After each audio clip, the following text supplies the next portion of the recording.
if a government claims a right, and then their claim is that they derive these rights from the people. Right. Well, how can people give a group rights that they don't themselves have? To steal from each other. Right, if we can't tax people, like I can't tax you, where exactly does government derive this right from? And once you come to, you realize that the goal ought to be as voluntary a society as possible. Now, how exactly you achieve that, how far you can push that is debatable, but certainly that should be the goal. That if government is providing a service for you, well then why does it need to be provided by force?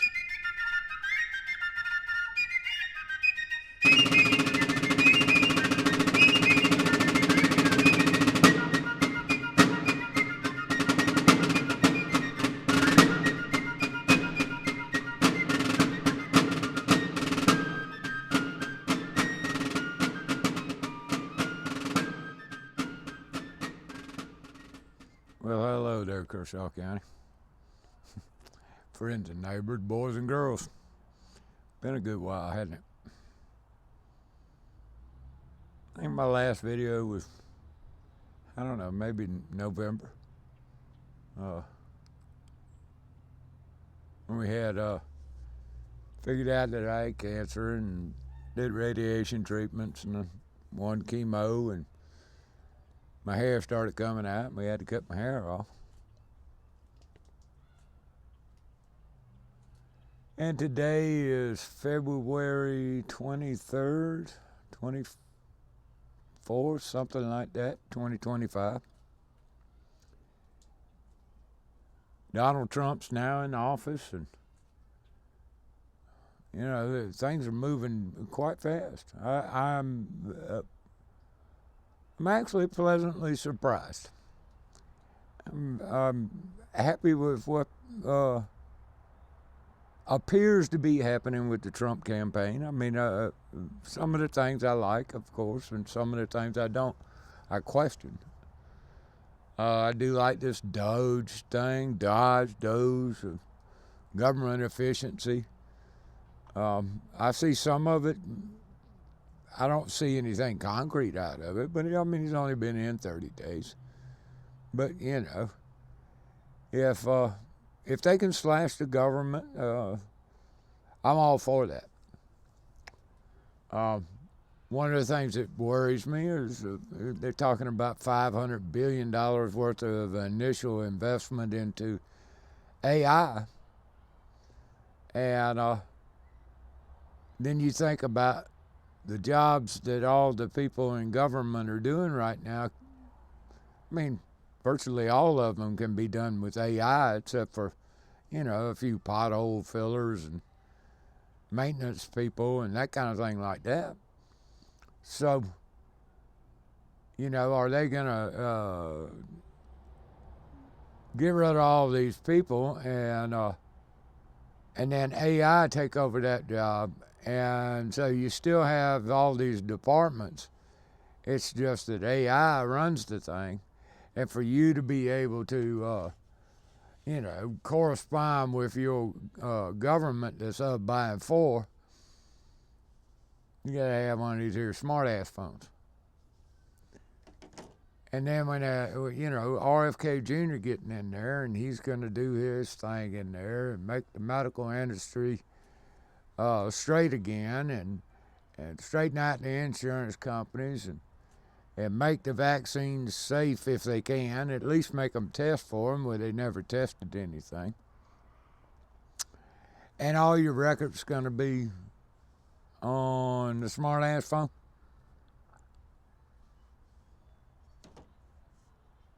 I mean, they're going to shrink government and really just shrink the people in it and put it all in a little smart-ass box. Seems to me that that's a digital control system. And then you hear Trump talking about, we're going to be the Bitcoin country or Bitcoin nation, or he likes the digital currencies and all. When they're talking about, you know, the Federal Reserve and all that, and gold in Fort Knox, that gold's probably been sold to 100 different people or even more, if there's any in there. But I think it might be just leading us into the digital panopticon, which is the goal of it anyway. You know, the eugenicists and all that, is to get us in technocracy. They have to know everything in order to manage everything. That's why communism and socialism always fails, because they don't know everything. They can't manage everything if they don't know everything. And so they have to know everything about people and nature. And they have to tokenize everything, give everything a valuable, give everything something that can be traded. Water and pineapples and Grand Canyons and gold and silver and corn and people and medical, and everything has to be tokenized, digitized. So there's two different worlds. There's the digital world and then the reality world. And they want to blend the two so that technocracy can rule. And with AI and all, you need a whole lot less people. So you depopulate. And you can't depopulate immediately because everybody will notice it. And so they depopulate slowly with diseases and viruses and virus cures and, you know, the shots. And then chronic illness and cancers. And they can't find a cure. I swear, we're trying. Here, donate to this, donate to the National Cancer Society, donate to the March of Dimes, donate to all these people. And they can't find a cure either.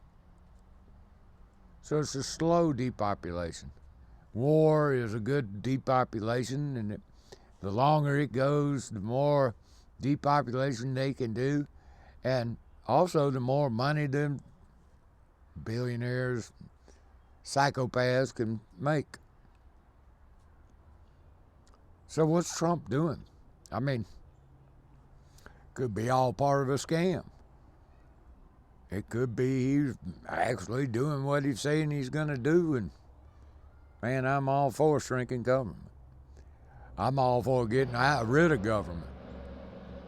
Listen to that. Somebody paid good money to make their piece of shit car sound like that. Ain't that something? There's some funny people around. You know, I'm thinking about some of the things they're doing. You know, the border thing. Trump's closing down the border and the ICE is raiding everything and all. And MAGA people are cheering for it. And if you're going to have countries, you can't have free giveaways and people going in and out getting freebies here and freebies there and understand. So you got to kind of understand, you got to have borders, you got to have some kind of security. Understand that. But how are you going to get rid of 30, 50 million people? Well, they have to have Stasi inside America. And how are you going to tell who's a wetback, who's not a wetback, besides racial profile? Ladies and gentlemen, this, a digital ID.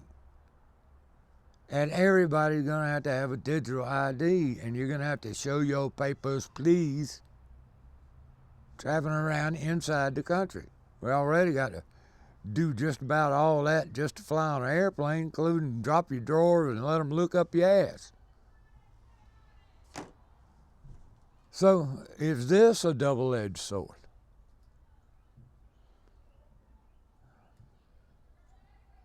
Yeah, then all the confirmation here and bull crap from both sides.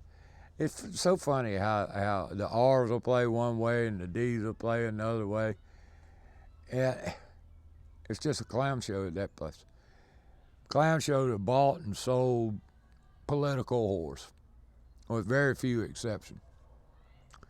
Rand Paul, I'm not so sure about, like a lot of what he does.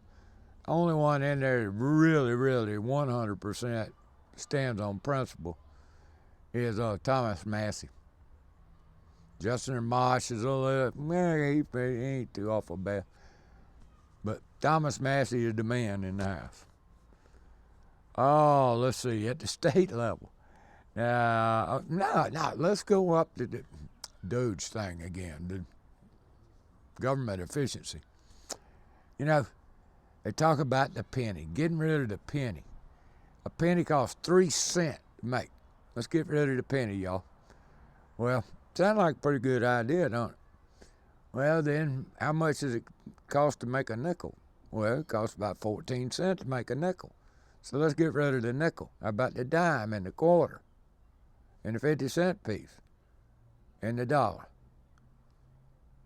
So, ladies and gentlemen, maybe that's just a stepping stone, a domino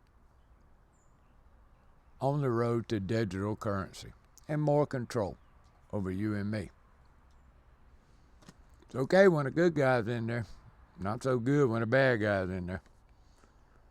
And then we got Henry the Disaster McMaster came out on Fitz News that Henry had this ad campaign to come work for South Carolina government. You'll find you a job and all here, and they didn't have real people that come find jobs with the government in South Carolina do the commercials. They had actors to do the commercials, and there's a big little stink about that. And then in the green area, Henry McMaster had pushed through the $1.3 billion incentive package for Scout Motors, subsidiary of Volkswagen, to come over here and build electric Scout vehicles. Well, they're just tying into the interstate, I-77 up here, and here he and all his boys were out there, the little political whores out there in the field, cutting the ribbons for the new interchange. Meanwhile, EV sales are crashing like crazy. Batteries are catching fire on ships. Battery manufacturing plants catching on fire. Ford's losing billions and billions on EVs and said, I think we're getting out of it. And Toyota's getting out of EVs. Ladies and gentlemen, I don't even know if the Scout Motors will ever build a real EV coming off of that assembly line. But then a couple of weeks later, Henry has a couple of the EVs out there out front of the State House. A couple of what they call them. They're not real. They're just there. They're not operating. They're just for y'all to look at. And had them out there while the State House is in session about giving them even more of your money. That's kind of funny. Here in Kershaw County now, boys and girls, I want to tell you something that just kind of tickled me. Our Sheriff Frankie Lee Bone Jr., I haven't watched any of the county council meetings. Boy, look, sometimes you get fed up to hear with bullshit. And you get to the point you just don't want to hear no more. Well, I've been like that for months with county council. I'll pull them up, on the computer, and I'll right before I hit the play button, go live, I can't do it. But I don't know, several weeks ago, I flipped it on and Lee Bone was up there. Now, Sheriff Lee Bone has got in his head now that he wants to put a memorial up for all the fallen thick blue liners that have served Kershaw County over, I don't know, since King Hasler was on top of the building with a bow and arrow. And he wants to raise funds for it and all that. I have no problem with that. I have no problem with him doing whatever he wants for the thick blue line, as long as it's voluntary and all that. As soon as he starts to beg for money from the government, which is basically what he was alluding to that county council could, if they really wanted to, throw him some money to help and maybe even give him a place in Veterans Park. And maybe they go up there and put him a big obelisk, one obelisk, phallics. That way they can be along with the thick blue line memorial down there at the State House, where the government always celebrates itself. The veterans, thank you veterans for sacrificing your lives for the good of the state. For the politicians, the whores that got us into the war to begin with, and the bankers that got us into the war. They want to thank you with a memorial. That's why they give you a Veterans Day. You ought to get mad at the people taking you to the war instead of getting mad at people bitching about you spending all the money on the Veterans Park and telling you shouldn't be going to war in the first place. Like weapons of mass destruction and incubator babies. Yeah. So then in the state legislature, they keep changing the rules because the Freedom Caucus is trying to do some things and throw some bills in there and all. So they've decided that they're going to change the rules and make it a little harder for the Freedom Caucus to do anything. And this kind of goes back to where I've been at for a very long time. There is always a group out there that are always talking about if we elect the right people, and if we elect the right people and we get a number of right people in there, we can actually change things. We can actually shrink government and bring it back to the way it should be.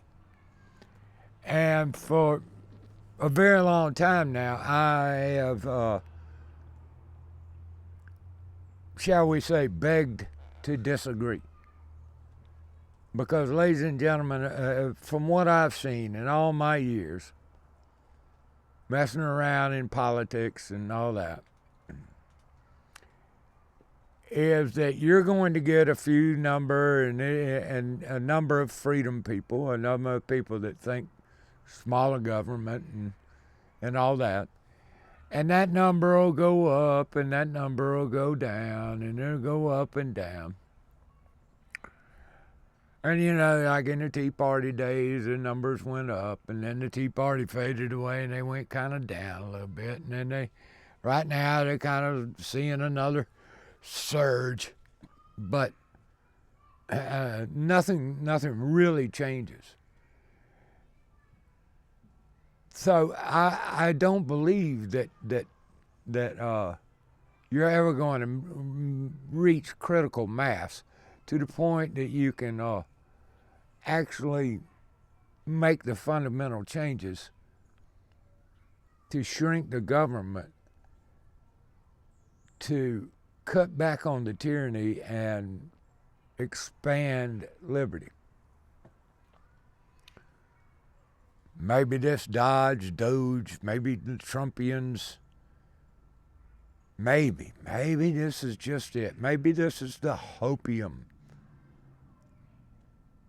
Hopium is an addiction. It's like heroin.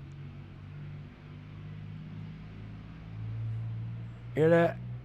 Another one of these people spent good money to make a piece of shit sound like that. Oh, there's some stupid people. But what I'm saying is, I think the Leviathan has gotten so big, so convoluted, so much in control, and the people dumbed down so much to the point that I think that the boot of tyranny, the government is going to have to get to the point of locking people up, killing people, democide, total war against the people. in order for the people to wake up.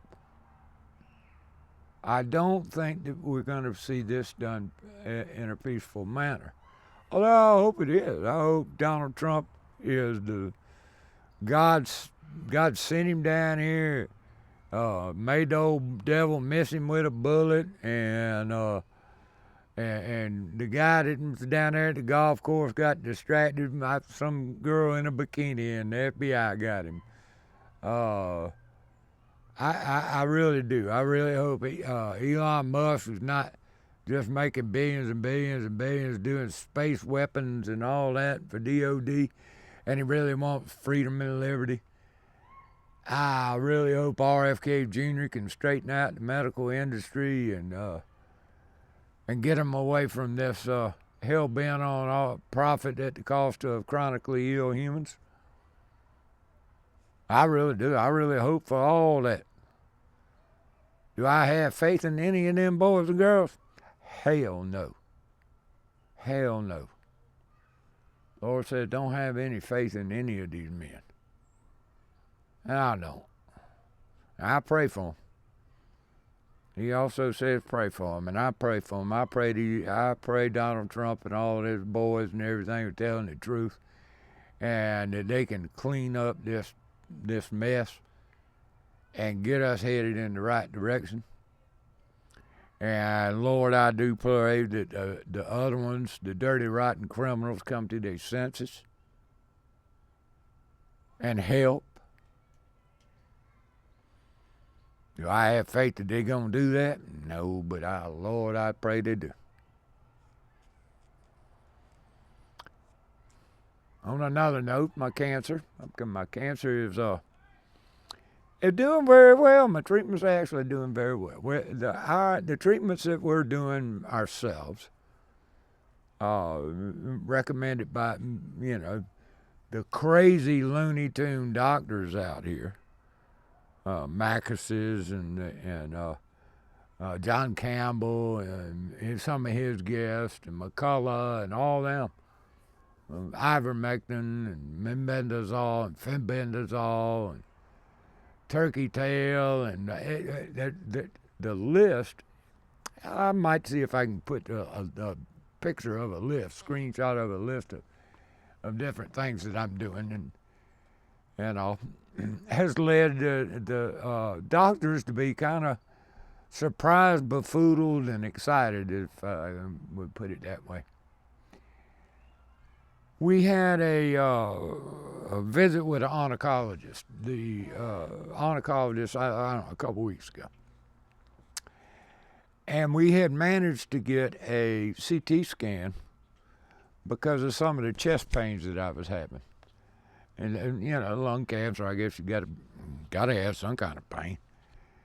So we managed to get a CT ordered. They didn't want to really do one. And we got it before we had an office visit with him. Well, ladies and gentlemen, when we got to the office visit, this fellow was excited. He wanted to show us his CT scan, and he compared it to the original PET scan, which is kind of comparing apples to the oranges and vice versa. But you can, if you know what you're looking at, you can see some of the differences. And it's amazing. It is amazing. The Lord works in mysterious ways. And he's taking very good care of me with the tumor shrinking like crazy. No new nodules or anything. My energy level's coming back up. My hair, no. I can't tell you what that's doing. But I've also been through 2 chemos. But they see amazing results. But one of the things that we asked him about was, the doctors write notes after each visit. They write notes about the patients and all. Well, in the notes it said I had stopped using. What do heroin addicts use? Methadone.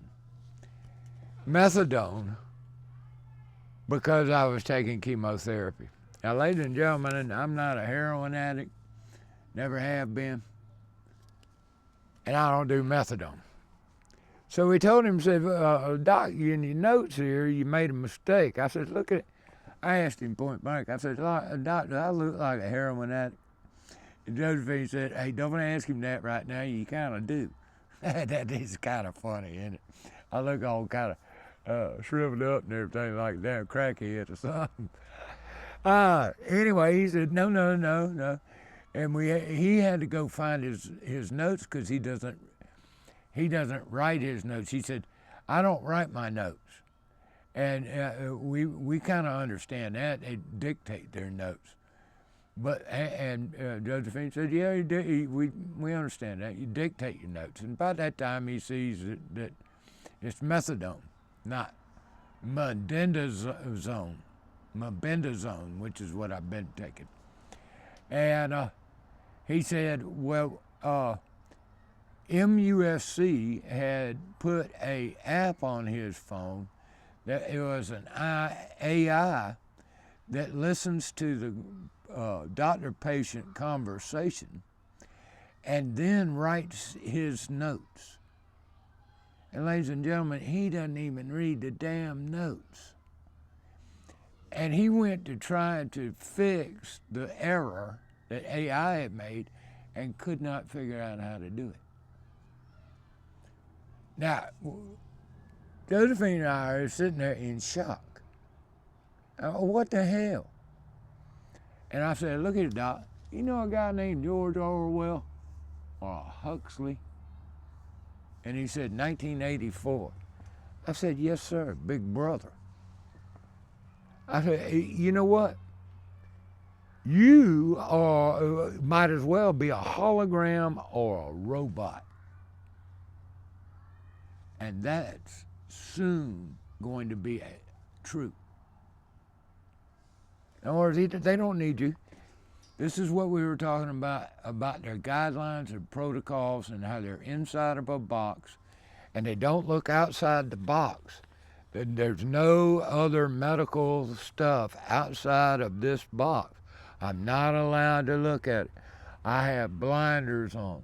When they come out of university, this is what they do. They got blinders on. And no matter what you do, they will not look outside that box. Very, very rarely. And so he stumbled about with that. And to this day, a few weeks later, he still hadn't been able to go in there and correct his bullshit AI robot notes. He can't, and they cannot bring themselves to say the things that we are doing, the alternative medications, the alternative use of regular prescription drugs that you try to get a damn doctor in the United States to prescribe.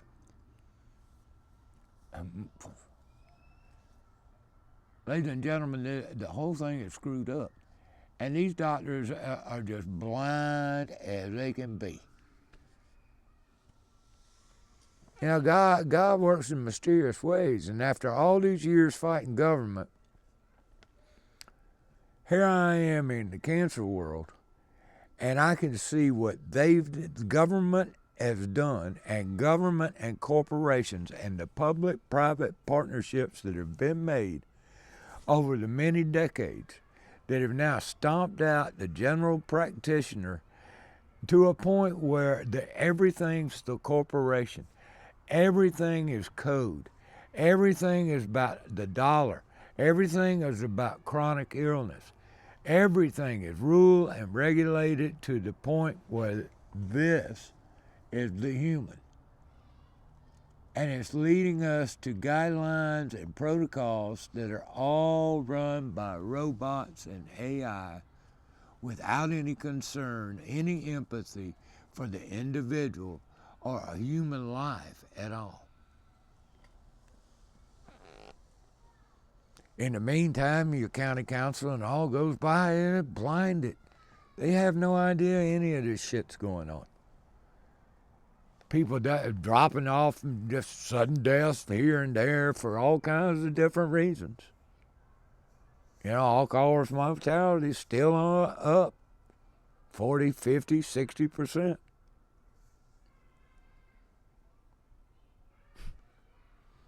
And they're worried about getting a little bit of incentive to a solar farm. They want Kershaw County to be the solar farm capital of South Carolina or some bullshit.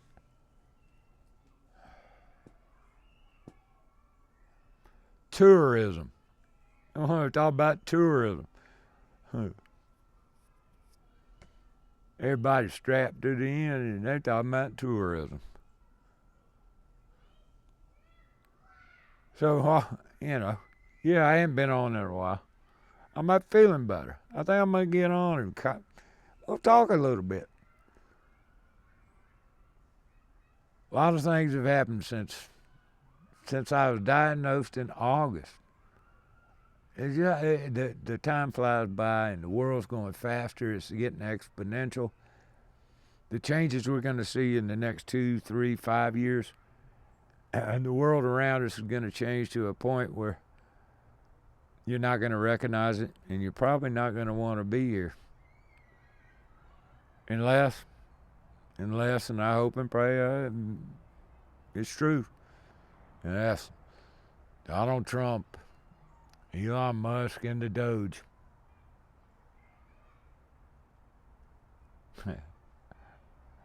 Can bring America back and make us great again. Anyway, I hope everything's going good for you guys. Whether we do agree or disagree or what. Trains are tooting the horn. Getting about time for them to fix dinner. Josephine probably getting hungry. She's out walking in the woods.